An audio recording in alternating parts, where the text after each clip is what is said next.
Hi, a very good evening, ladies and gentlemen. Thanks for joining us here this afternoon for National Civils Academy E-Nugget series. Today, our discussion topic is the importance of having a will. My name is Yuan, and with me is Patrick, and we're representatives from the Law Society of Singapore. 嗨，大家下午好，很高兴你们来参加我们这个座谈会。那今天呢，我和岳恩是代表法律工会来跟大家讲解这个立遗嘱的重要性。But before we proceed any further, let's do a poll. Are you familiar with will planning? There is yes and there's no, and you can submit your answers through the Facebook poll right now. 在我们还没做开始这个座谈会的时候，我们先来做一个很简单的怎么讲呢？这个 poll 就是说，对于这个立遗嘱的规划，你有一定的了解吗？ So, if you are not too sure, you can just ask one younger member of your family who may be more familiar with Facebook on where the poll is and where to put your answer in. Well, in the meantime, we're just waiting for the answers to come in. I'm quite excited to see what they're going to say. 是的，我们都是很期待的看你们对这个问题的这个答案到底是什么呢？对遗嘱有一定的了解吗？还是认知这答案是或者不是？ Yeah, I mean, wasn't it on just Zhao Bao that appeared on Sunday that about 56% of Singaporeans, according to a survey, has not done their wills yet? 才56%吗？其实根据我所了解，其实可以高达70%到80%的新加坡国人呢，都还没有立遗嘱。 And yes, I think the results out, as Patrick, you see, the majority actually say no. So everyone here, you all are in the right place today because we're going to let you know more about will planning and why we should do a will. 对其实我们的这个答案已经公布了，其实大部分的人其实都还没有立遗嘱。 所以呢，这个课题呢就对了，今天就跟大家讲解个立遗嘱的重要性。 Well, just a little bit more information about myself over here on what I do and my different positions. 那这个是我的一个领域基本上呢，我这个福鼎律师行的这个首席执行官，是一名职业律师，跟岳恩一样，也是一个有执照的律师。But before going on, I think there's something very important we have to clarify here is that today, whatever Patrick and myself are saying is it's just general information that we're sharing, and it should not be construed as legal advice. If you need to have a legal advice on your specific situation, do perhaps look up the Law Society website to find a lawyer for you to go and get an opinion from. 对了，虽然岳恩和我都是有执照的律师，可是今天这个座谈会呢，并不代表是我们在给你这个法律的这个意见所以这只是给大家的一个认知。如果你们需要更多的详情的话，记得去找你们的律师。Yeah, that's absolutely right.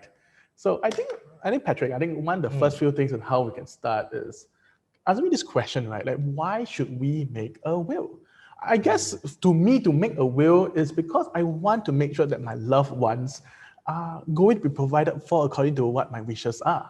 And I think another thing that really is very close to my heart is the next generation. We have children, they have hope and dreams. Some of them want to go on to university, pursue higher education. And having this planning here, this financial plan to ensure that they would have our assets after we pass away, would then allow them to fulfill these dreams, to build a better future. That's right. What do you think? That's right. 那最主要呢，在还没有讲这个到底立遗嘱到底是怎么回事呢？最主要是我们要了解立遗嘱的最主要的目的是什么。基本上呢，立遗嘱就是为了可以根据你的意愿，去为你心爱的人提供更好、更有保障的未来，帮助你的下一代建立更美好的未来。那记得立遗嘱不是为了自己去立的，不是为自己去做，而是为了你的爱人、你的亲人去做的一件事。That's really true. Yeah, it is. So, but what is a will? So a will is a legally recognized document. It's not just a piece of paper where you scribble a few words down there and there's a sign off at the bottom and say, well, this is my last will and testament. Unfortunately, there were some people who actually did that. And when the people brought it to court, they said that this is not a will because the formalities, i.e. what are the different things to put in, has not been fulfilled. Formalities would include having 2 witnesses to be on site to actually sign. And one of the witnesses actually not being to be independent from the will and not a beneficiary. So yes, a will is a legally recognized document. And this document would then allow you to do a few things. First, you get to appoint a person whom you trust, called an executor, to manage your affairs and to distribute your assets in accordance to your wishes after you pass on. 那到底这个立遗嘱是什么一回事呢？那立遗嘱的定义和概念又是什么呢？那基本上立遗嘱是一份法律承认的文件，是要白纸黑字，不能通过口头上来做的一件事情。记得在新加坡法律里面，遗嘱呢是一份白纸黑字，那不是随便写了一张纸就算是一份遗嘱。基本上呢，一份文件只能算是遗嘱，除非它有符合一些法律的条件。打个比方呢，就是说，遗嘱呢需要在2个公正的见证人签下来，才可能是算是一份遗嘱。那到底立遗嘱是为了什么呢？那如果你有一份遗嘱的话，它就可以指定在遗嘱里面委任一名你相信可靠的人来作为你遗产的执行人。在你过世之后，那记得过世之后，遗嘱在生前是没有效的，是要在你过世之后，依照你的意愿去管理你的心愿和分配你的资产的一份文件。So I think a little bit more, what can you write in your will? Well, I think one thing you can write in your will is, there's quite a lot of things you might think you are able to write in your will, but let's go through some general pointers. First is your assets, things like your properties, things that you have bought, things that can be sold for money, personal items, maybe it's a legacy, some piece of jewelry that you really have much sentimental value to. Basically, to state how you want these assets and personal items to be distributed when you pass on. Well, the other thing is that a will would then clearly state, first of all the assets that you wish to distribute, who your beneficiaries are, who are the people. How about a pet? Will your pet be able to benefit from your will? What assets, what percentage of your assets do you wish for each beneficiary to receive? So these are basically the contents of the will that you should be actually putting into your will. 那在你遗嘱里面，你可以写一些什么呢？最主要就是写说你辛辛苦苦累积起来的资产，我们都工作一辈子嘛，对吗？那我们的祖屋啊、钱啊、资产啊，到底在我们不在的时候要怎么去分配给谁？因为如果在新加坡法律来讲，如果你没立遗嘱的话，我们就有这个法律叫继承法，来告诉你怎么分配你的资产。记得有遗嘱的话，就根据你的遗嘱、你的心愿来分配；如果没遗嘱的话，就由法律继承法来告诉你怎么分配。那在遗嘱里面，你也必须清楚的写明、立明，到底在不在的时候，谁可以获得你的遗产以及你的私人物件。That's right, as Patrick pointed out so correctly, is that if you don't have a will, it has to be distributed in accordance to the law. We'll be going through that in a little bit soon. But first, I think there's a few other points that we want to point out about a will. First of all, what else can you write in a will? The first thing that you can write in is about a guardian. It's called a testamentary guardian. So for example, I think many of us here are parents and we have children under 21 years old. And often my clients come to me with this very big fear and they say, what if myself and my wife, we just happen to be in a car accident, a plane crash, and our children are left without parents? Who will look after them? And sometimes they come to me and say that, I don't know who in my family would want to do so, or perhaps everyone in my family wants to look after the children, and I don't think they're going to agree. So at that point of time, I think what you can do today is you can actually appoint a testamentary guardian in your will. You can state very clearly who is the person that you wish to be appointed as guardian and trustee of the children until such time they turn 21 years old. Another issue that often comes out, and unfortunately this is so real, right, Pat, is that when it comes to a funeral, sometimes we may adopt certain beliefs, or we may not have beliefs at all, but our family members would want us to be done, our funerals to be done in a certain way, according to how they want to see it. And that's why sometimes I do encourage my clients to actually put it very clearly in the will to how they would like their funeral. Would it be something in a certain rites that they would want to, or would they actually just say up to my family members, whatever gives them the most comfort, they can go according to those rites. 对的。那玉恩刚才讲的是非常的正确，就是说在遗嘱里面呢，除了说写得很清楚，说谁可以得到你的资产，在你不在的时候，遗嘱其实有其他一些用途，就是基本上在座各位如果有未满21岁的孩子，在你的遗嘱里面，也可以委任一名叫做监护人，就是说，如果不幸你和你的爱人、你的亲人的配偶一起去世的话，到底谁能够继续照顾你的孩子？那在你的遗嘱里面，你也可以提到或者委任这名叫做监护人。打个比方，在我遗嘱里面呢，我就已经委任我的母亲作为我3个孩子的监护人。如果有一天我和我的太太不幸去世的话，我的母亲就会进来帮我照顾我3个孩子。那千万不要以为说立遗嘱是给那种年长的人去立的。现在其实很多年轻人新婚夫妇有了孩子有了 baby， 他们也去立遗嘱，因为世事难料，对吗？如果真的是有意外发生的话，那谁遭殃？是孩子遭殃，没人照顾。所以在遗嘱里面也可以委任这个监护人。那第二呢，就是说千万不要以为后人会知道说我们想要的这个葬礼的仪式到底是什么。好像我的母亲，我就很清楚的问她，就是说母亲啊，如果你有一天不在的话，你记得要告诉你的孩子，我有2个弟弟嘛，对吗？3兄弟，还有一个姐姐，就是说你要清楚的告诉我们，到底你的这个丧礼仪式是要佛教的呢，要基督教的呢，还是要道教呢，还是什么？那你的这些你的骨灰灵位到底要放在哪里？那我母亲就很清楚的告诉了我们，说她要跟我的父亲放在一起。那我父亲的灵位是放在灵厝港 Columbrium， 所以他很清楚的交代。那为什么母亲会这么做呢？她就是要避免我们兄弟还有我的姐姐可能为了这件事去争吵，那就很不幸了。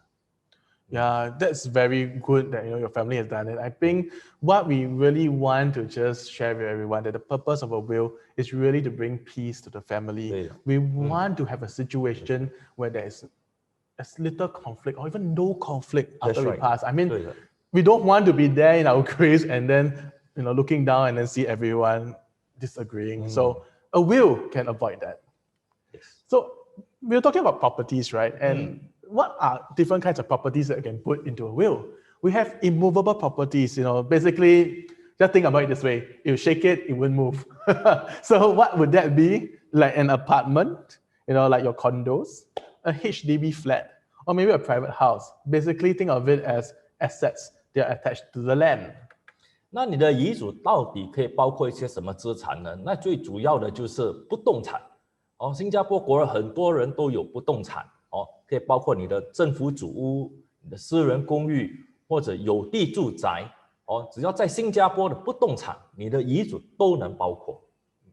On top of the immovable properties, there's something called movable properties. So in the same idea, what is movable properties? Well, things you can carry and bring around. Maybe something could be really heavy. You need more than one person to carry it. But what we have here are some examples. The first is a painting. Well, maybe a replica of the Mona Lisa.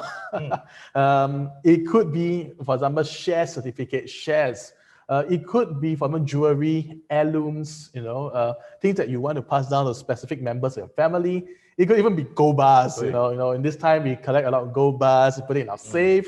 It also, of course, you can see here is a bank account. A bank account with statements of cash. And finally, what we see here is a camera. Even the things of sentimental value. These are things that we can actually put in our will. 因为你讲的对，那除了这个不动产呢，你的遗嘱也可以包括动产。那何谓动产呢？就基本上打个比方，你的股票，你的首饰，你在银行里面的存款的钱，你的名画或者你的相机，反正有价值的，你觉得有价值的东西都可以包括在你的遗嘱。那千万不要以为立遗嘱是给那些非常有钱人立的一份文件。遗嘱每个人都应该立。新加坡没有法律说只有有钱人可以立遗嘱，谁都可以立遗嘱。记得。I think that is a great point, Pat. It's like everyone can do a will. A will is not just for the rich. I think it's a misconception here. We think that, well, I don't have any assets, right? I don't have all I have is just this bank account money. I don't need to do a will. But here, the thing is your wishes. What are your wishes?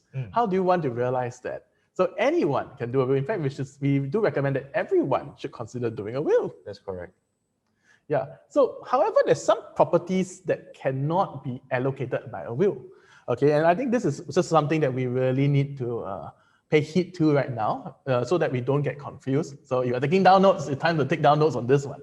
The first item, If you have insurance policies with death benefits, what it means is that when you pass away, and then there'll be a payout that will be made, and you have done a nomination.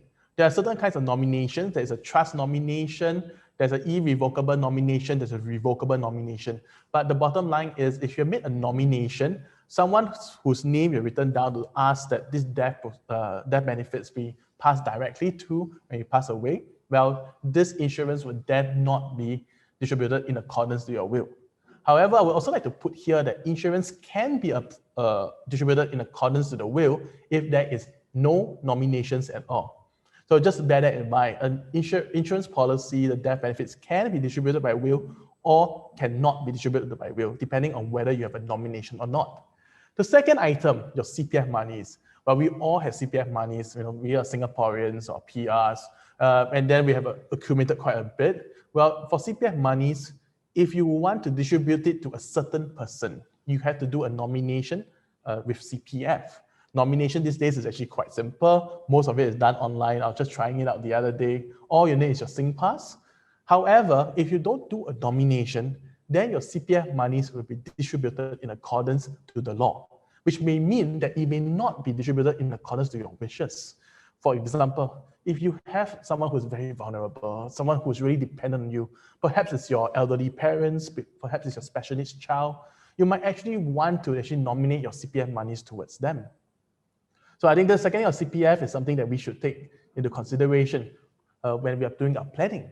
And finally, the third thing, what we cannot be allocated by will. Joint ownership, generally speaking, I'm going to talk about it generally speaking. When you have a joint ownership of an asset, let's say you're a joint owner of a house or a joint owner of a bank account or a shares account, when you pass away, this would then go to the survivor, i.e. the other person who is a joint owner with you. But I'm just saying generally speaking, because the area of law in this particular area is always evolving and has evolved. Even in 2019, there have been new cases coming up with relation to joint bank accounts. I think there's just too much to go in for there. But if this is something that you're concerned about and you want to know, seek a lawyer to give you advice on this particular area. So to just summarize up again, 3 things to think about what may not be able to be allocated by will: insurance policy with death benefits, CPF monies, as well as assets that are in joint name.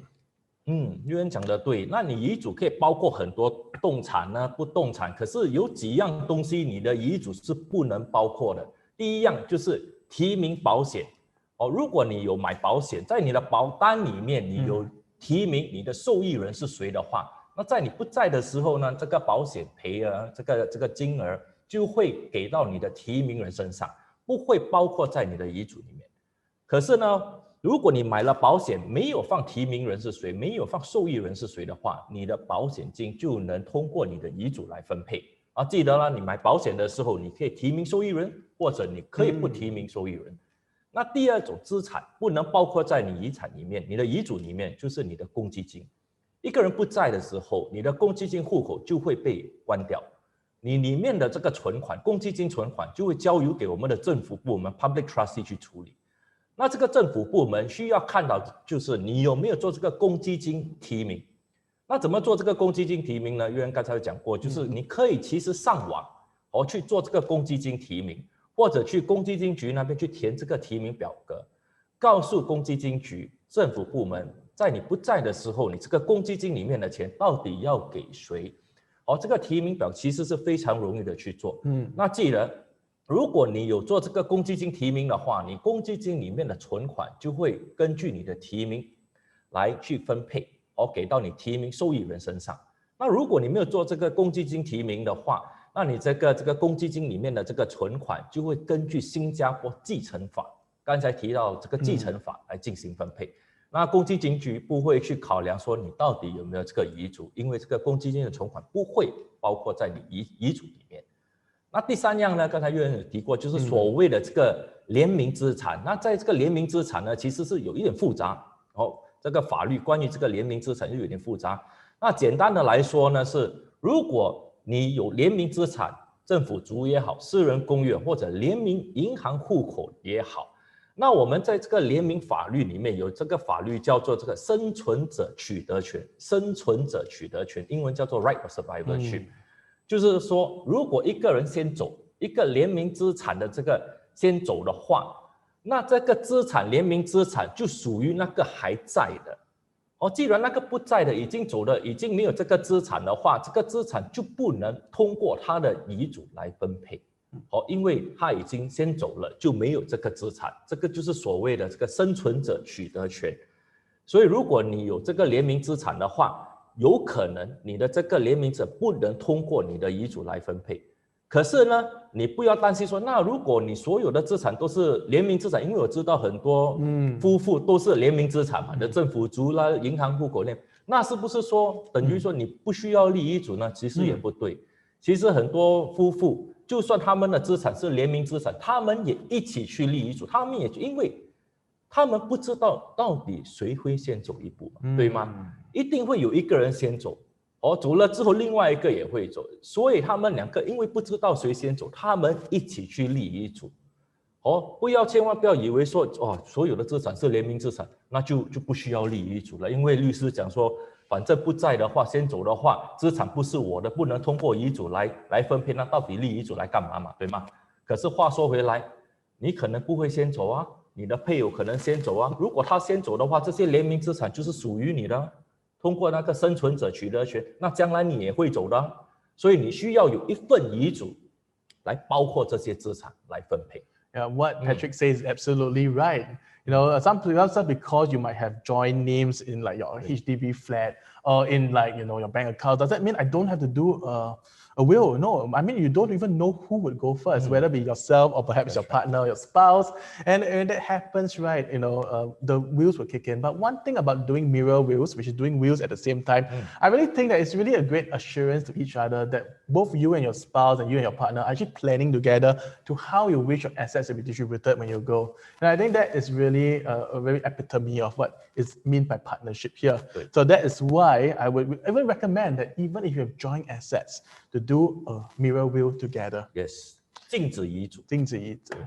So going on that, remember just now I mentioned a little bit about what happens to your assets if it will be distributed if you don't have a will, okay? How will it be distributed? Well, there's this table here. Let me try to explain it. Okay, so let's say, for example, if, for example, you pass away and you only have a spouse, okay? No parents, no children, just a spouse. Your spouse will get all of your assets, even without a will. Let's say, for example, if you leave behind a spouse, children, and parent, 3 categories here, but then the law will only provide for your spouse and your children to get the assets 50-50, which means 50% will go to your spouse and the other 50% will go to your children in equal shares, which means that if you have 5 children, each will get 10%. But then what about your parents? I don't know why the law is doing this, right? And like why your parents left out, but that's the way the law is. And if your parents are dependent on you, your parents are the one who brought you through university, who brought you up, and you don't do a will, it could mean your parents would be left with nothing if we go in accordance to the law. In the other situation here, when you have no children, you have a spouse, you're married, and then your parents are around. Well, your parents will get 50% of the share, your spouse will get 50% of the share. And I had some cases here where they tell, people come to me and say, but my parents are divorced. I don't even know where one of my parents is anymore. What's going to happen to his 25% share or her 25% share? And I think that's one of the problems that the law doesn't solve for you, because that share will still go to your parents anyway, the person who you may not have seen for decades. In the case of number 4, parents only, well, you have no spouse, you have no children, it goes to your parents 100%. But let's say you have siblings who you are really, really good relationship with, or you have foster siblings, you have step siblings. No, your parents will get everything here. What about 5? So siblings only. Well, parents, you're single, it goes to your siblings, and your siblings are not around, it will go down to their own children, your nephew and your nieces. But what happened if, there are siblings who, again, you lost contact with? Again, these are questions here. If you look at the next category of grandparents only, or uncle and aunts only, these are situations here that the law provides for. The law had to provide some form of distribution, but it may not be in accordance to your specific circumstance and your wishes. And finally, right, the last category, you have no relatives at all, there's no one who's related to you by blood, it will all go back to the government. So that's number 8. Yeah. So in that case here, well, what should we do in a situation like this? So Patrick. 刚才提到几次，就是说我们新加坡有这个叫做继承法，就是说如果你走后没立遗嘱的话，你的资产就会通过这个继承法来分配。那在这个继承法里面呢，我们有这个方程式。这个方程式呢是你不能改的，就是说如果你没立遗嘱的话，这个方程式就会进来，这个法律就会进来告诉你怎么分配。那听好好，你的资产你让法律来告诉你怎么分配，你倒不如让我岳恩来告诉你怎么分配，那讲不通嘛，因为这个是你的钱，你的屋子，哪里有理由让法律来告诉你怎么分配？因为法律不清楚你的家里的情况是什么样，到底谁比较亲，到底谁比较孝顺，到底谁比较需要你的帮忙，法律不会考量这个。基本上这个方程式继承法是非常的固定，非常的死，没有这个灵活性。那给你这个 example， 就是刚才岳恩提到，就是说，如果你已经已婚，有一名配偶，在你过世的时候，你配偶还在，可是你没孩子的话，你父母也不在了，你的配偶就会得到100%你所有的资产。那法律不会考量说你到底你跟这个配偶的之间的感情还好不好，你到底还爱不爱你的配偶？就因为你有这个配偶，你的配偶就会得到100%。那如果你留下配偶还有孩子的话，根据新加坡法律继承法，你的配偶就会得到1半，你另外1半就会根据你的孩子来进行分配。如果你有5个孩子的话，每个人就会得到10%。那如果你父母还在的话，他们不会得到任何的资产。那对我来讲，对人来讲，这个就有一点行不通了。所以如果我们没遗嘱的话，我母亲在世的母亲就得不到，我太太会得到1半，我3名孩子会得到1半，这个我觉得不对，我本身觉得不对，所以我就立了一份遗嘱，因为对我来讲，孝顺父母是非常重要的一件事。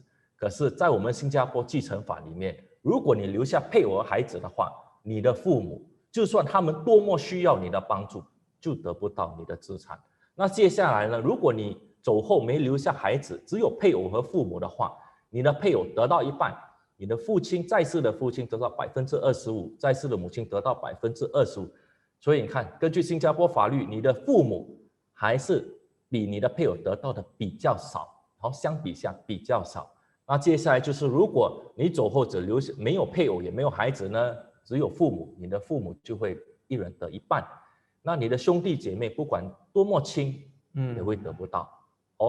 那如果你父母不在，你是单身，父母不在了，只留下兄弟姐妹的话，根据新加坡继承法，你的兄弟姐妹就会平分。那法律不会考量说你跟哥哥比较亲呢，还是跟妹妹比较亲，在法律眼里他们都一样。接下来就是外公外婆、祖父祖母啦。如果你走后无亲无故的话，到底谁能获得你的资产呢？根据新加坡继承法，只有国家政府就会得到你所有的资产。那想想看，你辛辛苦苦一辈子所累积的资产，就由这个法律继承法来告诉你怎么分配，到底行得通吗？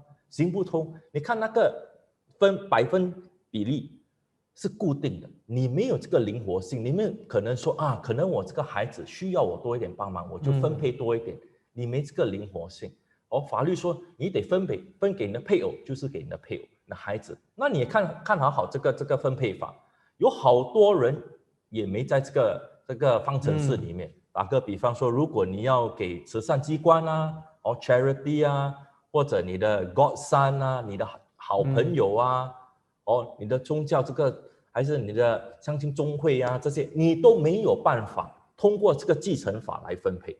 你唯一能做的就是通过遗嘱。那想想看，如果你有立一份遗嘱的话，这个法律就不会进来，你的所有资产就根据你的心愿，根据你的遗嘱来分配。对 I think what else is that charities are also not part of the distribution table, as well as other things about like your other godchildren, or even to give to your church or to your temple or to your mosque. Well, all these things here are things that we need to actually put in a will, and with a will, it can be distributed in accordance to your wishes. So I think one other thing that we have just talked about in quite great detail is what happens when you don't have a will. It will be distributed in accordance to the law called the Interstate Succession Act. And as we were mentioning, that you may not actually adequately provide for your loved ones. And I think what is worse is that there may be conflicts over your assets without a will. Conflicts could arise when one of your family members just say that, look, I really need the money, but I don't have anything left. I think that's the last thing that we want, that when we pass away. 所以刚才提到的就是说，如果你没立遗嘱呢，会发生一些什么事情？如果你没有立遗嘱的话，有可能会发生在你的亲人当中会发生这个争执。他们觉得为什么让这个法律来进行分配不公平？因为父母是由我照顾，跟我一起住，哪里有可能跟我的其他的兄弟姐妹平分？不公平，有可能就发生争执。因为这个法律刚才提到，他们不会考量到底什么亲人对你比较重要，比较需要你的帮忙。也因为如此，如果你让这个继承法来告诉你怎么分配你的资产的话，就无法如您所愿的进行分配。这样就有可能造成这个后继的争执不断，那就不好了。Yeah, so I think in this case, there are some case studies and some stories first. I would like to invite Pat to share first on this, on these two stories. 好，其实这两个是真实的案例来的，是我本身在做律师的这个生涯里面经历处理过的两个案子。其实有很多类似的案子，相信岳恩也有。那这个第一个故事就讲这个母亲和这个3个孩子。那他们的父亲他的这个过世，那这个父亲留下一间政府主屋，可是这个政府主屋是他父亲个人的名下，他走没立遗嘱。根据新加坡继承法，他的太太得到一半，他的3个孩子得到一半。那3个儿子，因为他们本身已经有自己的政府主屋，根据新加坡法律，你不能拥有2间政府主屋，所以他们没有办法，只好把这间政府主屋给卖了。可是一直以来20多年以来，他的母亲和父亲都住在这间政府主屋，可是没办法，就是因为他父亲没立遗嘱，他们只能把这间政府主给卖了。那你想想看，他们的母亲现在住在哪里呢？很不幸的，他们的3个儿子就把他们的母亲放在养老院，住到今天为止。所以如果他们的父亲有想到这，可能他的父亲就没想到他的3个儿子为什么会把他们的母亲放进养老院，他就错以为说他3个儿子里面其实一定会有一个照顾他们的母亲，他可能万也没有想到他的3个儿子会这么做，所以影响了谁？就影响他的太太，造成他的太太到现在还是住在养老院。那第二个故事呢 ，Kevin 呢很不幸，在12年前吧。他怎么讲呢 ？committed suicide， 他因为跟他自杀，他跟他的跟他的妻子吵架，他的妻子有外遇，要跟他离婚，他一时想不开就自杀，在文雷那边。可是他自杀没立遗嘱，之前没立遗嘱，他是他父母的单身儿子，他的父母来找我，告诉我他其实 Kevin 从小有这个储蓄。POSB 里面10万块钱，到底会怎么分配？他们告诉我 Kevin 没立遗嘱，我就告诉他们说，很不幸，根据新加坡继承法，他的配偶，他的太太会得到一半。他的父亲一听到马上晕倒，他说怎么可能？他醒过来还是在哭，就告诉我怎么可能呢？他的妻子对他不忠。那哪里有理由说还会得到他的一半？我说这个就是新加坡法律，所以我很相信 Kevin， 如果他还在世，他可能很大的可能不会给他的太太1分钱，因为对他不忠有外遇嘛，对吗？他也可能万没有想到，为什么他的生命就会这样结束。其实我还有一个更 recent 的一个故事，就发生在几天前，我一个朋友38岁也是自杀了，在盛港。听说他跟他太太吵架，要送孩子去上学的时候，早凌晨7点多，吵架一下子就从14楼跳下去，才38岁，他都很喜欢健身，很爱运动，没想到为什么他就会这样的去结束他的生命，留下2个9岁和10岁的儿子和他的太太，他也是没立遗嘱。所以千万不要想到说，哎呀，等到有事情的时候才去立陈律师，等到我病倒的时候，有 cancer 的时候才，等到我要走的时候才立，因为到那个时候，可能你也没有这个所谓的 mental capacity 这个状况去立遗嘱，可能你没有这个时间，可能没有这个心情去立。立遗嘱不是等到那个时候去立的，是现在你有时间听座谈会，这个时候去立的，千万不要等到 last minute 才去做。Yeah, so basically what Patrick just shared is two examples of the story of a grieving mom and 3 sons. So let me just start with this story first. So what happened is when a husband passed away, he didn't do a will. He had one HDB flat, and the flat was divided, as you know, according to the chart, 50% to the mom, and the other 50% to 3 sons. However, in most cases like this, we know that our own children already have their own HDB flat. And if they have one HDB flat, they can't keep a second HDB flat. And now they're forced to be owners of the flat. But what happened at the same time is what the father probably never expected was that the sons wanted the money immediately. So what they did was they asked their mom to move into old folks' home.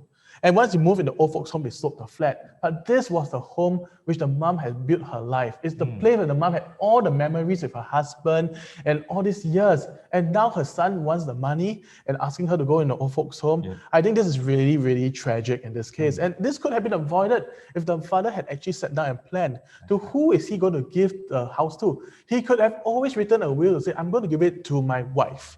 And if my wife passes away, then it will go to my sons. But in this way, the wife itself would be assured of having a place, or even something like a life interest. A life interest is something you say that, well, this is going to my wife and my 3 sons, but as so long as the mother is alive and wants to stay in the house, she cannot be asked to move. And I think there's a lot of things here, a lot of heartache and a lot of grief that a will can help to avoid. And the story of Calvin, that's even more sad. Because Calvin was this young man and he got in an argument with his wife and he just jumped off a building. He committed suicide. And the reason after that, what happened was because Calvin was having an argument with his wife, he found that she was having an affair. Then when Calvin's parents came, and asked the lawyer, which in this case was Pat, about what actually happened, what would they actually be able to get in the end, what the law says is they will get 50%. And this wife will only get 50%. Cases like this are cases that we have seen over the years as well. And that's how a will can actually avoid situations like this. A will also at the same time has to be done with a very clear-mindedness. Always plan and always make sure that you know that the people who are dependent on you will get the assets. Because there were some other scary cases that I had where someone came to me and said, my husband made a will and gave everything to his siblings. And I was like, oh, can I ask whether are you getting a divorce from your husband? I said, no, we're perfectly fine. And when that happened, what happened is we found that husband was tricked by his siblings to actually say, give it all to us. We had to keep it. Your wife is a foreigner. I told the wife, in this case, you'll be booted out of the house. You have no right over his assets. Thankfully, there was a happy ending. The husband switched back the will to give the assets to his wife. That was something that was avoided. But on top of why you should do a will, make sure when you do a will, do it with people who actually know the law inside out. Do it with lawyers. Whoops, okay. So for the sake of loved ones, this is where I think we would like to summarize up today's presentation. First, make a decision to do a will to provide for your loved ones. Don't wait until later, do it now. The call to action is right now. We never know when we're going to go. We never know when we might lose mental capacity. When we may not be able, one day we might wake up and say, hey, I can't even decide what clothes to wear. When that situation happens, we can't make a will, and that'll be too late. Then it will be distributed in accordance to the law. And do not leave this to the last minute. 那就把爱留给最爱。刚才讲到，今天就果断的去做这个遗嘱，去找律师来帮你立遗嘱，找那些懂得法律的、懂得怎么做遗嘱的人来帮助你做。千万不要等到人生最后一刻才去做，因为有人提到，可能到那一时你已经没有办法去立遗嘱了，所以千万不要拖到最后一刻才去做，现在果断的去做遗嘱。All right. So with that, we have now come to the question and answer time. We will try our best to answer all questions that come up to us in Facebook, but don't worry, if there are questions that we can't answer, we will also take time to try to actually give replies to them as well. We'll try to cover as much as we can. Okay, so I think the first question that we have today, Pat, why don't you take this one? May I know if the will is not done at a law firm, is it valid? 基本上呢，这个问题是问，如果遗嘱不是在这个律师楼立的，到底还有没有效？是不是有效呢？其实是只要如果这份遗嘱符合法律条件的话，条文的话，基本上这个遗嘱就算成立哦。所以呢，简单的来讲，回答你的问题，如果这个遗嘱有通过有这个符合这个法律的条件，那就算成立。那讲回来，千万不要自己去尝试立遗嘱，因为可能你觉得你懂得那个法律，或者可能不是律师的人懂得法律，可能他们明白错误或者不了解。所以如果可以的话，最好是找律师来帮你去立，找律师楼哦。而且律师也有很多不同的律师啊，要找那些律师专门处理遗嘱、处理资产的那种律师来帮你立，那个是最好不过的。That's right. I absolutely agree with Patrick. It's like the question here is that would it be valid? Well, I mean, the straight answer is that if a will is done in accordance to the formalities of the law, it is valid. However, I think this question actually has a much deeper question that we need to discuss. The question is, how do we make sure that the will actually distributed our assets in accordance to our wishes and in accordance to the law as well? Because if a will is invalidated, then there's no point of actually doing a will. So I think that what happens here is that there's a lot of complexities when it comes to doing a will. There are issues of survivorship. Who survives? Who will get the assets you pass away? There are issues here of life interest. There's a lot of issues here that will only be something that a lawyer will be in best position to advise you, looking at the facts of your case, knowing what the law says, and then applying together and then suggesting a recommendation to you. Of course, as Patrick said, there are lawyers and there are lawyers, and there are lawyers who specialize in this area. And you might want to actually consider looking for lawyers who specialize in this area of will making, and as well as for planning for your, what happens to your assets when you go. So I think the question in this question here is that as far as possible, go and seek a lawyer, get the advice there, and have the assurance and the peace of mind that your will is being done in a way that is right, so that your wishes will be respected when you pass away. So the second question here, which I'll take together with the third question is, does one still need to do an LPA if he or she made a will?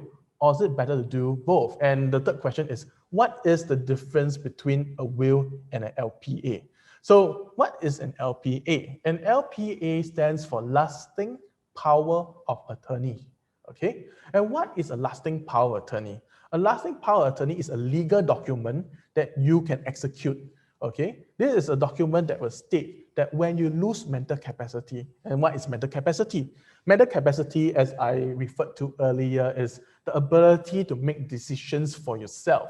For example, if you wake up one morning and you say, okay, I don't seem to know who I am anymore. I do not seem to know what I should do. Perhaps you might have already lost mental capacity.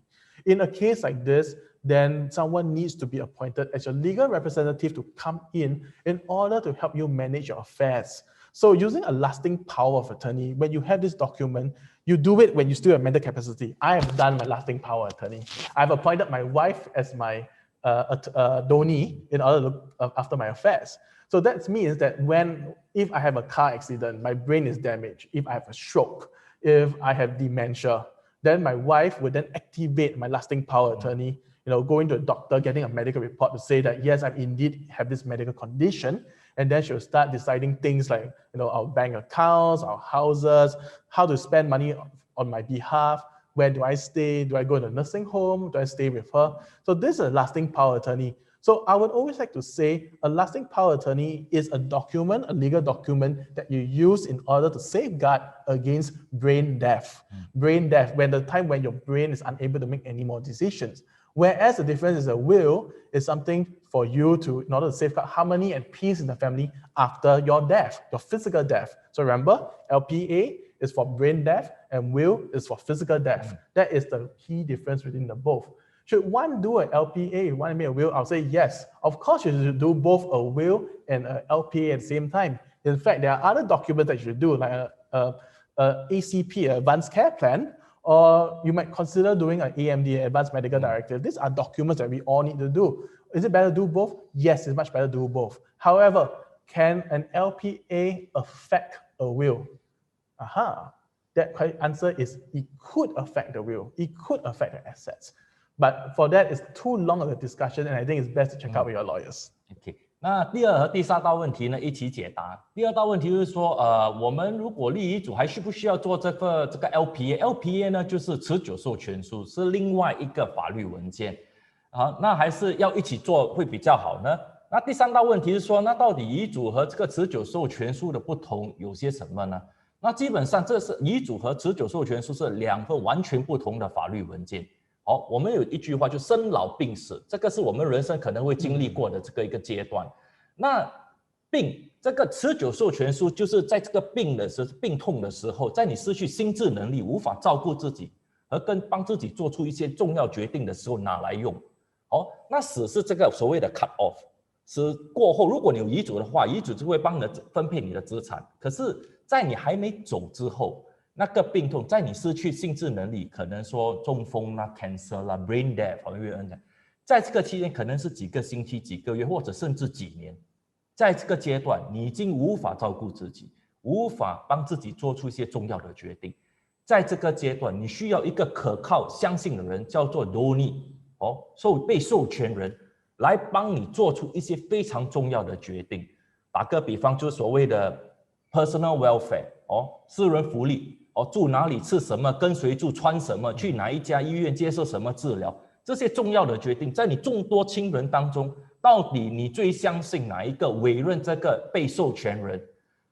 如果你有做这个授权书的话，我已经10年前做了，这个被授权人就有这个法律的权利站出来。帮你做这些决定千万不要以为说你有配偶、你的孩子，他们随便一个就可以站出来帮你做决定，是不可能的。你一定要有这份法律文件、持久授权书授权给他们，才有办法来帮你做决定，说需不需要动手术呢？那另外一种决定是所谓的房产钱财方面。打个比方，如果你这个持久授权书，你的被授权就有这个法律权利去你的银行提钱存钱claim 你的公积金 claim insurance， 这些还有还税，或者买卖你的房子都可以代表你，因为那是你已经没有办法签字了嘛，它可以代表你签这个合同，把你的政府主卖掉都可以。可是你不用担心，他们不是做这些事情为了他们，一定要为了照顾你，他们不能私吞这个钱，这个是触犯法律的。所以这个持久授权书是非常重要。其实去年好像有几万个新加坡人已经去立了，所以如果你们还没立的话，记得去立这个持久授权书。基本上大概1个月左右就能注册好了，就在 Office of the Public Guardian，1个月之内就能注册，一注册了就马上生效。一旦你失去这个心智能力的话，你的这个被授权人就能直接进来，用这个持久授权书来照顾你，照顾到你走那一天，你的持久授权书就不用了嘛，你已经不在了。你的遗嘱就 take over， 就接过来分配你的资产。那个约翰有提到，那到底这两个有没有关联呢？基本上是有的。持久授权书是拿来照顾你，遗嘱是拿来分配资产给你的爱人的。所以这两个它的出发点是非常不同。所以你当然是最重要嘛，在你还没走之前，你一定要把你的资产拿来照顾你妥当。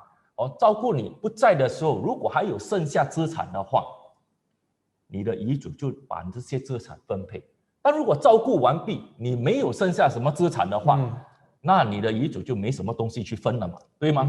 所以这个也关系到另外一个问题，有人说没有太多时间跟你们细谈这个，就是说你一定要确保你有一些资产，就是你的自己的这个个人的 medical、你的 retirement、你的退休这些都管理的好好。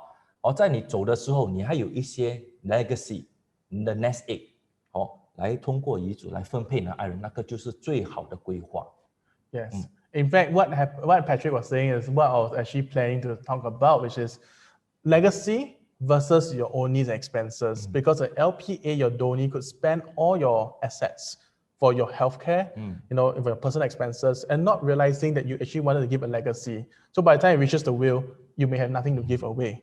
So in that case here, I think for legacy planning, right, really should start doing good planning, because there might be dependents who are, and this is a real case I'm going to cite, where there's not just an LPA, there's two kinds of forms. There's a Form 1 and a Form 2. So for Form 2, one which I did was when a mother was saying, hey, look, I have special needs children who needs my assets more than me.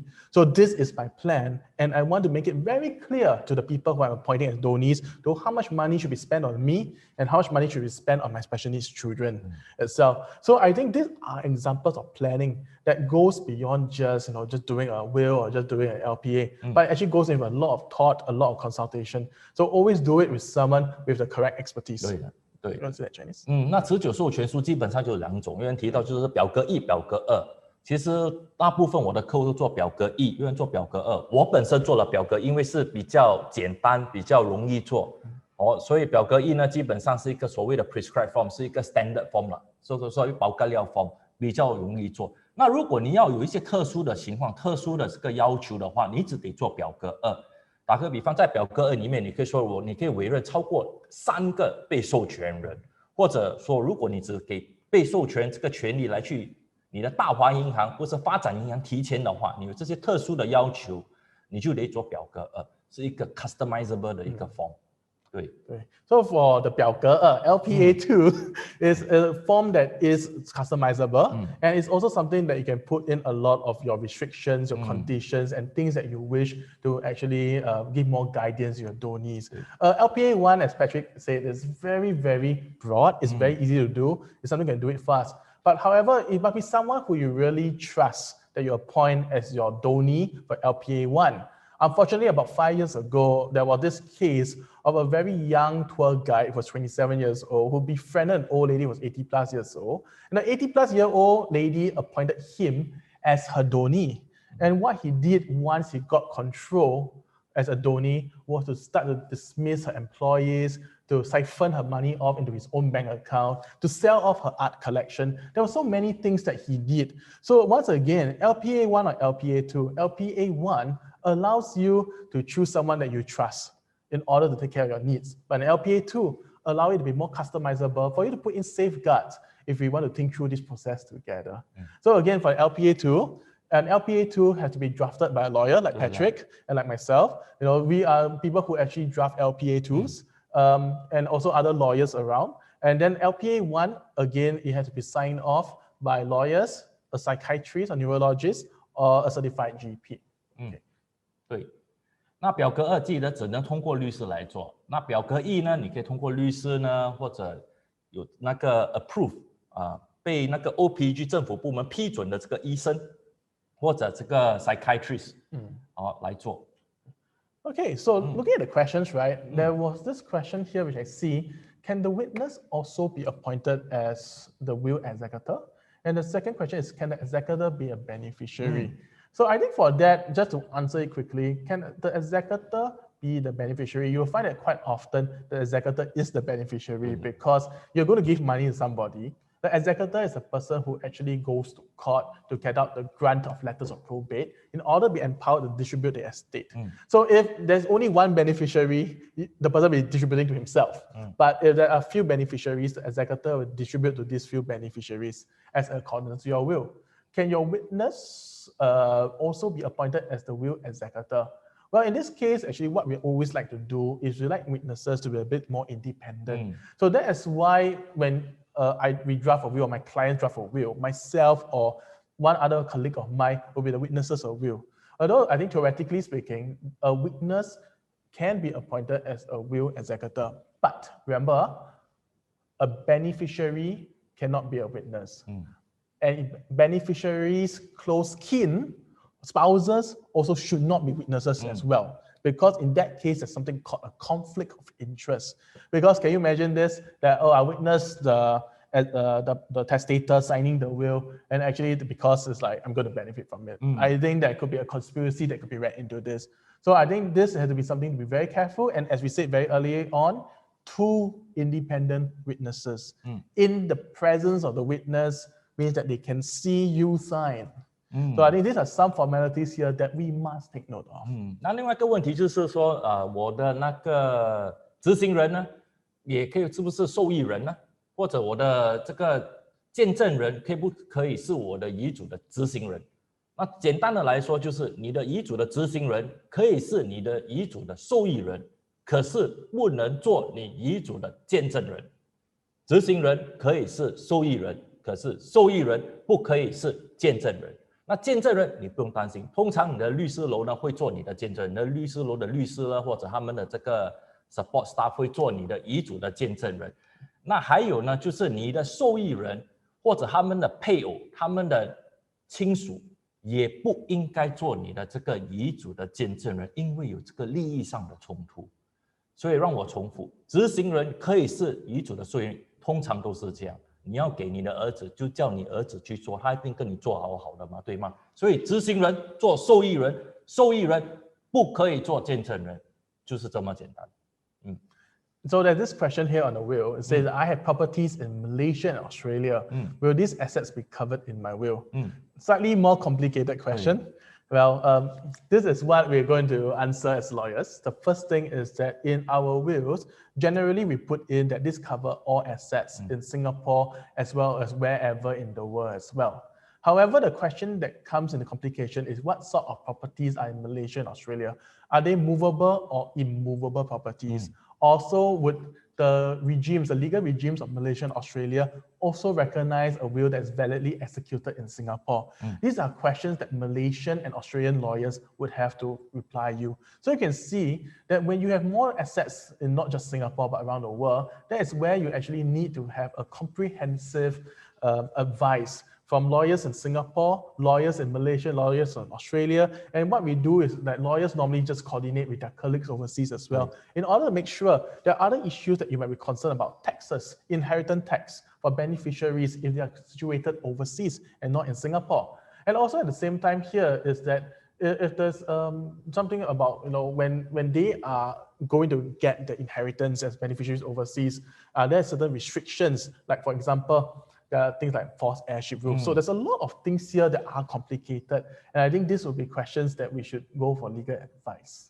这下一道问题就是有一点复杂，就是说我有在马来西亚或者澳大利亚有资产呢，那我新加坡的遗嘱能不能包括这些资产呢？其实这个问题是有一点复杂。基本上我们新加坡的遗嘱是可以包得了，我们会写说你所有在全世界的资产，可是话讲回来，因为这些资产是在不同国家，虽然马来西亚和澳大利亚是属于我们所谓的联邦国 （Commonwealth Country、Common Law Country），在大致上来讲，我们新加坡遗嘱是可以包括这个资产，可是因为这些如果是关于不动产的话，不动产的法律啊，其实我们这些国家虽然是联邦国家，其实都很不一样，所以通常我们是会通过我们在这些国家的这些律师朋友来帮我们这些新加坡的客户做规划。我们因为我们身为新加坡律师，只能说帮助我们新加坡国人做新加坡的遗产的规划。当我们提到这个马来西亚或澳大利亚的资产的话，最好是通过那边的律师来告诉我到底那边的资产怎么做规划。通常做法呢，因为我们也是做过很多就是在这些国家也会立另外一份遗嘱。遗嘱不是说只能有一份，你可以有好几份遗嘱，一份新加坡，一份澳大利亚，一份马来西亚都可以。其实现在是蛮普遍的，因为现在也是蛮多人有资产在这些国家。听起来好像是很复杂，其实是不复杂，我们都可以身为律师都可以帮你去规划包办一切。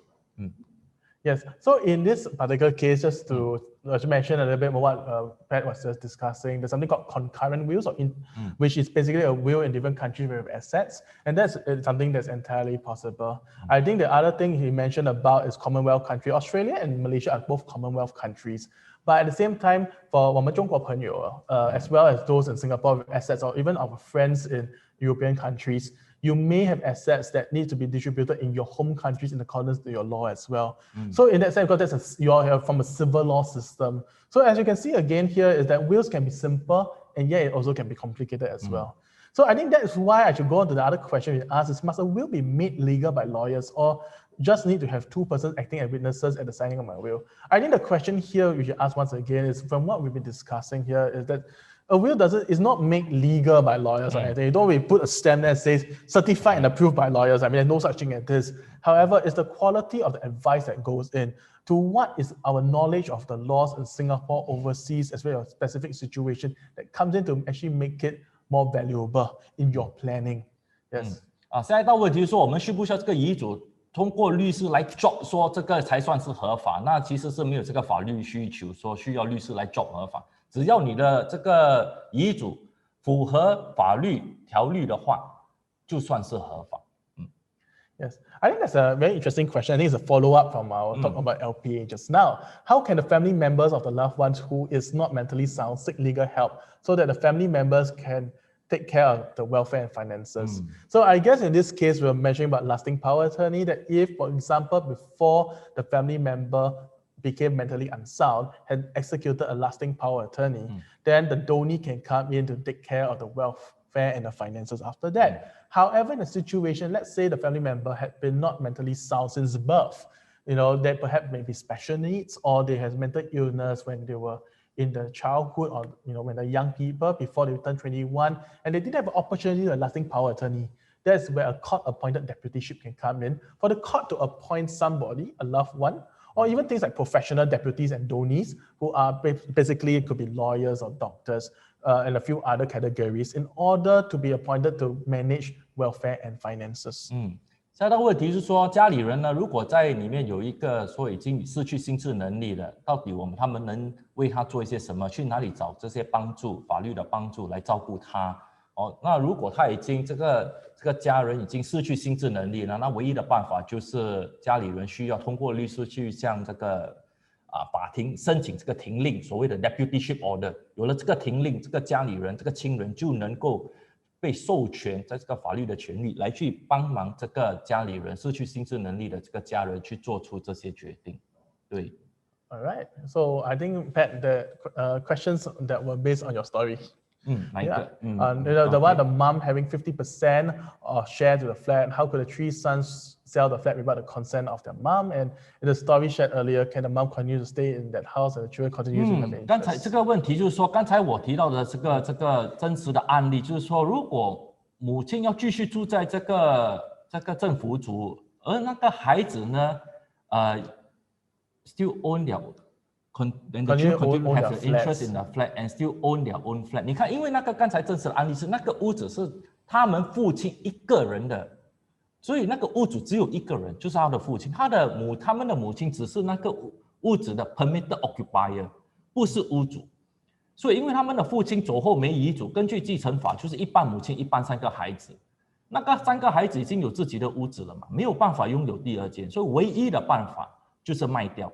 其实有另外一个办法，就是把他们那一半卖给他们的母亲，可是他母亲又没有钱买，所以唯一的办法就是卖。所以很不幸，卖了如果还有人照顾他母亲还 OK， 他卖了就把他母亲放在养老院，那个就糟糕。That's right. Actually, what happens here, right, is I also have similar other cases here.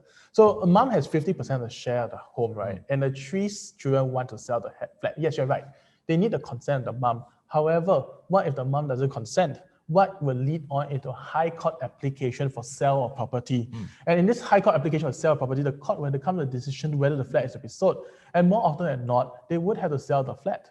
So in this case here is that perhaps the mom thinking about it, she's heartbroken, she's grieving, but she doesn't want to go through a court case against her own children. She decides that she will consent to sell the flat.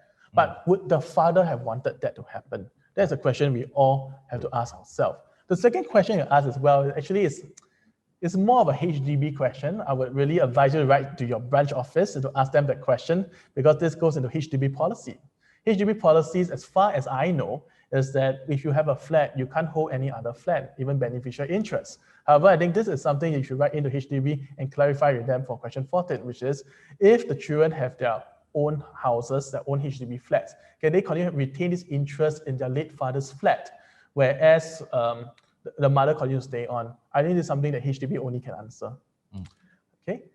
So one other question that just came out is, can a spouse will to the children only leaving the spouse out, will the will be valid? Okay, so I think what you're trying to say in this question is, let's say it's me, I have kids, and I decide not to include my wife because I feel that she has enough assets of her own. And then after that, I just give it to my kids. Well, in that case here, is it valid? The will is valid because as long as I have testamentary capacity, I'm able to make the decision, and then I can instruct my lawyer to write it in the will, and then it complies with all the formalities, is valid. So, however, there's a very interesting question here. If, for example, you're Muslim, I must tell you that these issues of writing wills are only, that we discussed today, only are applicable to non-Muslims. Because under the Sharia regime, there's a whole different way of doing wills. Best people to check is with a Muslim lawyer. So yes. 下一道问题就是说，那我可不可以立遗嘱说只分给孩子，不给配偶呢？基本上是可以，你遗嘱要给我都可以。基本上你要立遗嘱，你要给谁就可以，遗嘱讲的是最大的嘛。所以如果你只要给孩子就给孩子，不给配偶，那法律就要尊重你的这个意愿嘛，对吗？可是话讲回来，如果你是不要给配偶的话，配偶可能会通过另外一个法律，我们的 Family Inheritance Provision Act， 来在你不在的时候去索取这个所谓的这个赡养费 maintenance， 有这个可能性。所以一个简单的做法就是在遗嘱可能提到为什么你要不给你的配偶，给出一些原因，这样接下来你的配偶就可能会比较难的去 claim。所以遗嘱你要分给谁就分给谁，那个是最重要的。So in that sense, what we just mentioned is the Inheritance of Family Provision Act, which is a law that your spouse could use if you actually left your spouse out of your will. Under this law, your spouse has 6 months from the point of your death or from her knowing that she's left out of the will. In order to make this claim, 6 months is a very, very short timeline. And if you miss the 6 months period, then there has to be leave from the court. The court must allow this application to go through. However, the question here is that if you are really intending to leave your spouse out for whatever reasons, there are possibilities of putting the reasons down in the will. So perhaps you'll give some comfort to your spouse when the spouse actually hears of, reads your reasons to understand, rather than going forth to make an application here. Okay, so in this question here, it talks about, can the LPA donee and executor be the same?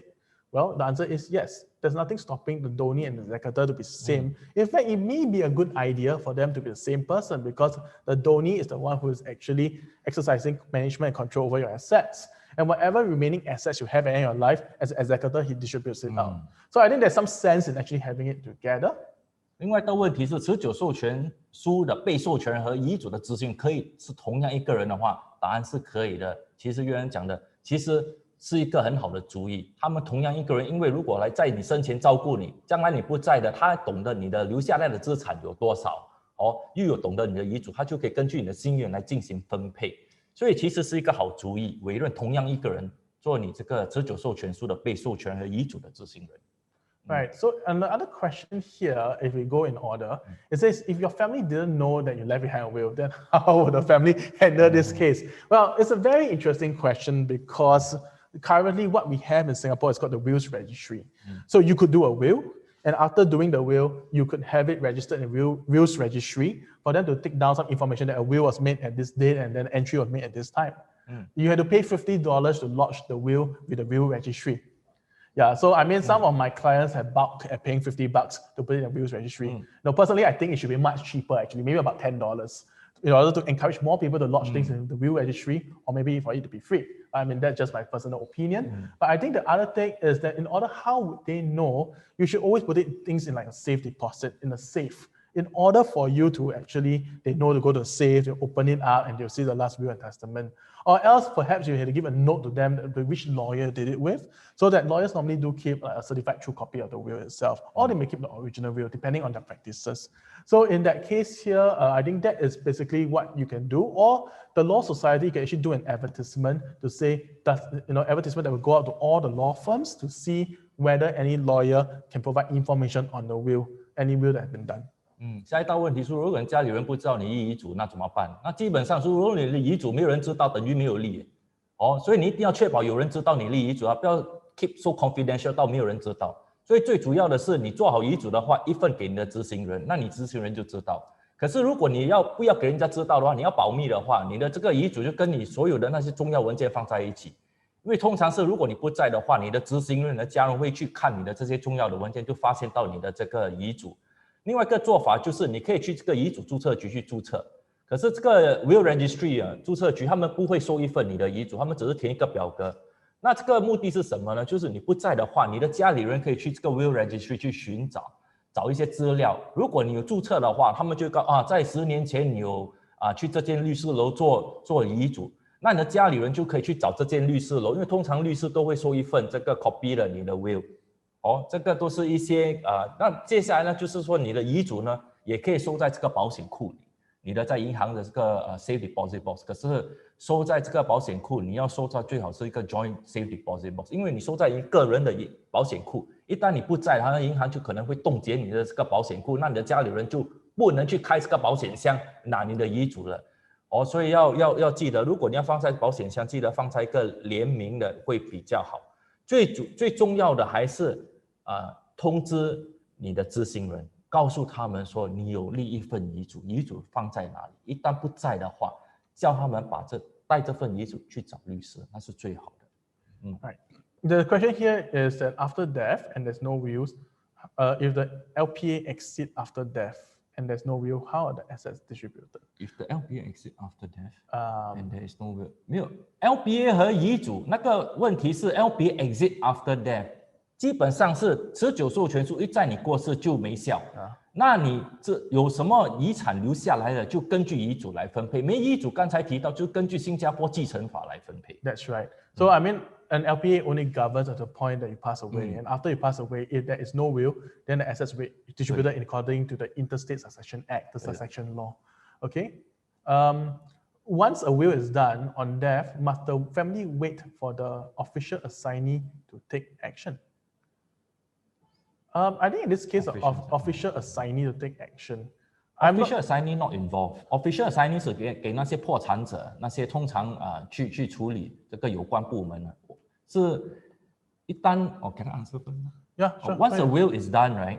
基本上在你不在的时候，你的那个执行人不能这样拿遗嘱去银行那边提钱。最主要的是，那个执行人需要把这份遗嘱去找律师。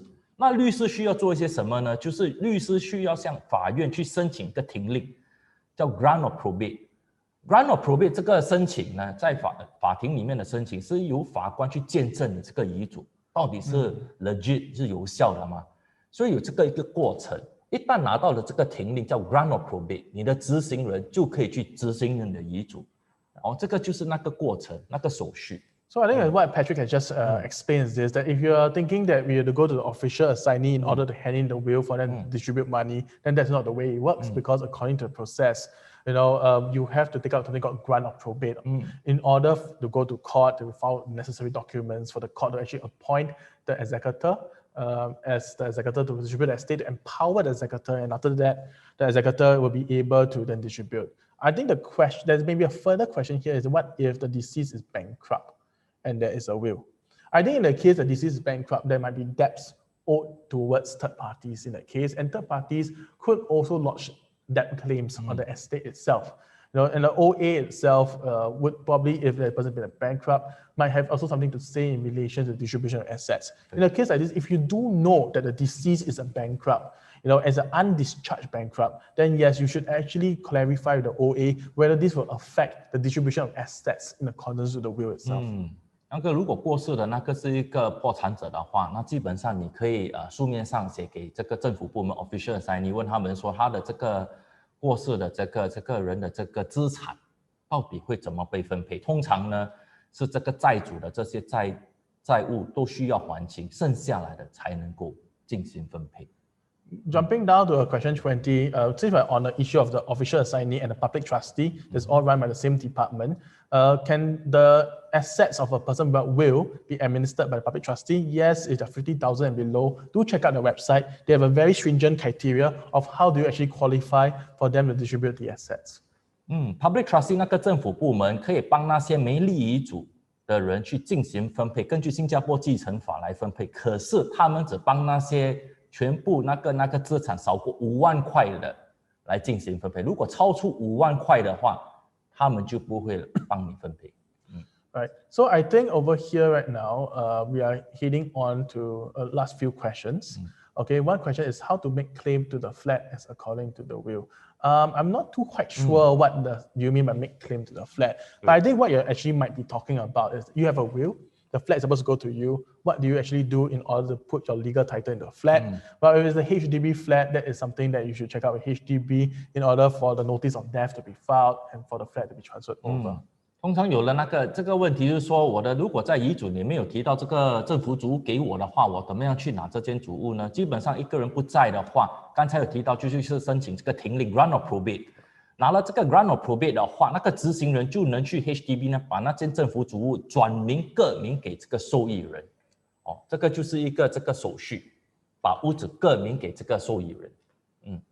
Right. So I think the other two questions, I think the question is, if a will was not executed within 6 months of death, how can it be validated? Thanks. I think the question you're asking is that if you had done a draft will and you didn't actually sign it and then you died, how can we validate it? The answer is a will that has not been signed cannot be validated. You know, you have to actually sign a will and all the formalities have to be right when you're still alive. 所以那这个问题是说，如果遗嘱在6个月在过世之前的6个月没签的话，那怎么样去证明这个遗嘱的这个成立性？那基本上如果遗嘱是没签的话，那就是不成立，不生效。Yeah. However, I think the other question is that what if the grant of probate is not taken out within 6 months of the death? I think this is the question. Because I mean, there is probably some guidelines there that when a person passes away, you should take out this grant of probate within 6 months. I think for that case here, seek a lawyer, get a lawyer to advise you on your specific circumstances to what to actually inform the court to why it wasn't taken out within 6 months.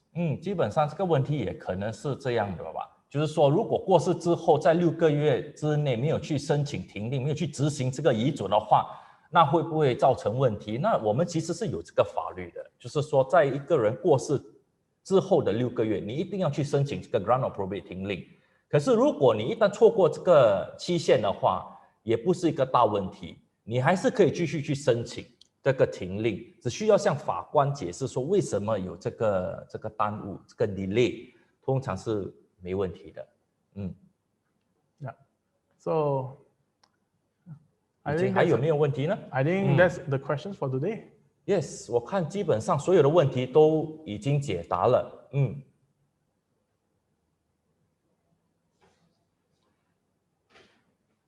All right. So if there's no other further questions, I really do hope that you found today's talk really beneficial. If you do like it, share this video with your friends and families.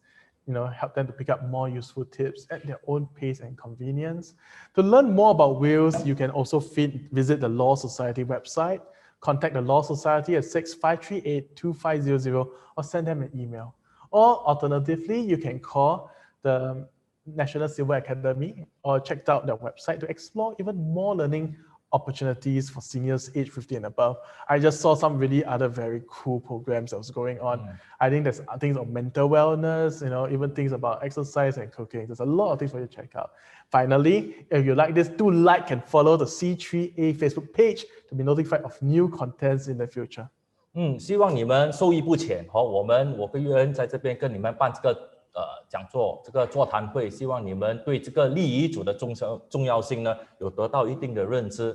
那如果你觉得这个讲座有效的话，有帮忙到你的话，记得去告诉你的家人、你的朋友来去分享这个录像这个 video 你如果要认知更多这个有关遗嘱的东西，你也可以上我们的这个法律公会的这个网站，或者拨电65382500去问他们更多有关遗嘱的事项，或者打这个电话64785029去 to explore the many for seniors age 50 above 就是对我们的年长一辈50岁以上的去了解更多的这个机会你也可以去 like 这个 C3A 的这个脸书去了解有更多以后的这些座谈会。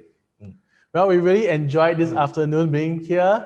This is Chong Yue-en and this is Patrick Tan, representative of the Law Society. Very happy to bring you more information and knowledge about will making. 对了，谢谢大家。Thank you.